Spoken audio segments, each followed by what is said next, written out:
Let's dive into regression analysis.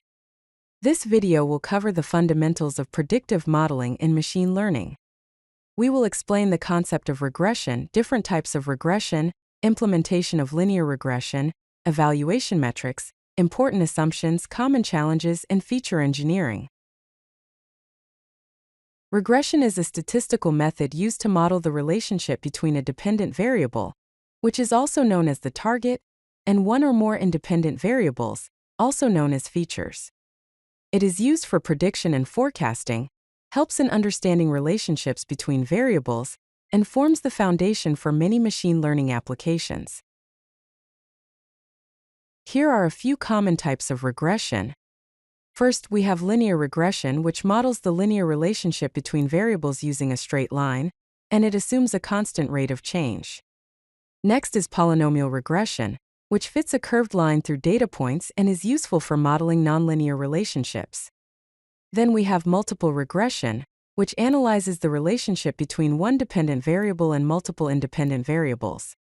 Finally, there's logistic regression, used for binary classification problems and predicts the probability of an outcome. Let's take a closer look at linear regression and the math behind it. The formula for linear regression is y equals mx plus b, where y is the predicted value, m is the slope, also known as the coefficient, x is the input feature, and b is the y-intercept, also known as the bias. Here is the simple linear regression implementation using the scikit-learn library in Python. First, we initialize the linear regression model, then fit the model with the data, and then get the slope and intercept from the model. The slope, which is m, determines the line steepness, and the intercept, which is b, is where the line crosses the y-axis. Let's discuss how to evaluate our regression models. We have several metrics to assess performance. Mean squared error, or MSE, measures the average squared difference between predicted and actual values. A good model will have a lower MSE, such as 0.2, while a poor model might have an MSE of 2.5. R-squared, or R superscript 2, represents the proportion of variance in the dependent variable explained by the independent variables, ranging from 0 to 1. A good fit would be an R-squared of 0.95, while a poor fit would be 0.30. Root mean squared error, or RMSE, is the square root of MSE, providing an error metric in the same unit as the target variable and easier to interpret than MSE. A good model might have an RMSE of 0.45, while a poor model might have 1.58. Finally, we have mean absolute error, or MAE, which is the average of absolute differences between predicted and actual values, and is less sensitive to outliers than MSE or RMSE. A good model might have an MAE of 0.3, while a poor model might have 1.2. Let's implement linear regression in Python using scikit-learn. First, we prepare the data.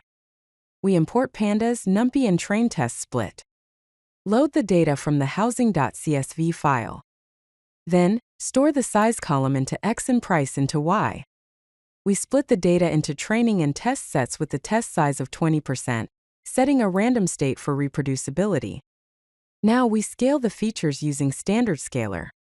We create a scalar object, then fit and transform the training data, and transform the test data using the fitted scalar. Now for model training and evaluation. We import linear regression and the metrics mean squared error and R-squared score. Next, we initialize and train the model. We create a linear regression object and fit it with the scaled training data and target variables. Then we make predictions on the scaled test data. After that, we evaluate the model by calculating the mean squared error and R-squared score, comparing the test set with the predicted values. Finally, we print the results and also get the coefficient and the intercept from the model. Before using any regression model, we must understand the underlying assumptions in diagnostics. First, linearity, the relationship between x and y should be linear. Check this with scatter plots and residual plots. Independence, observations should be independent of each other, with no sequential patterns or clustering. Homoscedasticity, there should be constant variance of residuals across all predictor values. Again, check this using residual plots. Finally, normality. The residuals should follow a normal distribution. Use QQ plots and histograms to verify this. Let's explore some common challenges faced when using regression models and their solutions. First, we have overfitting, where the model performs well on the training data but poorly on new, unseen data, indicating its learning noise rather than true patterns. Solutions include using regularization like L1 or L2, collecting more training data, reducing model complexity, and implementing cross-validation. Next, we have outliers, which are extreme values that can significantly impact model performance and coefficient estimates, leading to skewed predictions. Solutions include using robust regression methods, removing outliers if justified, transforming variables, and implementing outlier detection algorithms. Then there's multicollinearity, where high correlation between independent variables makes it difficult to determine individual variable importance and impacts model stability. Solutions here are to remove highly correlated features, use principal component analysis or PCA, or feature selection, combine correlated features, and use regularization techniques. Finally, we have nonlinearity, where linear regression assumes a linear relationship between variables, but real-world relationships are often nonlinear. Solutions are to apply nonlinear transformations, use polynomial regression, consider nonlinear models, and add interaction terms. Let's discuss feature engineering and how to improve our regression models. We can use polynomial features. This code snippet shows how to use the polynomial features class from scikit-learn to create polynomial features of degree 2. We can use variable transformations by applying mathematical functions like the logarithm to normalize distributions and linearize relationships. In this code, we apply log transformation to the price column. We can also add interaction terms by multiplying features together to capture combined effects between variables. In the following code, we multiply the size and age columns and store the result in a new column called size_age. Finally, we can apply binning or discretization by converting continuous variables into categorical ones to capture nonlinear patterns. In the following code snippet, the age column is divided into 4 bins based on quartiles, and assign the labels new, medium, old, and very old.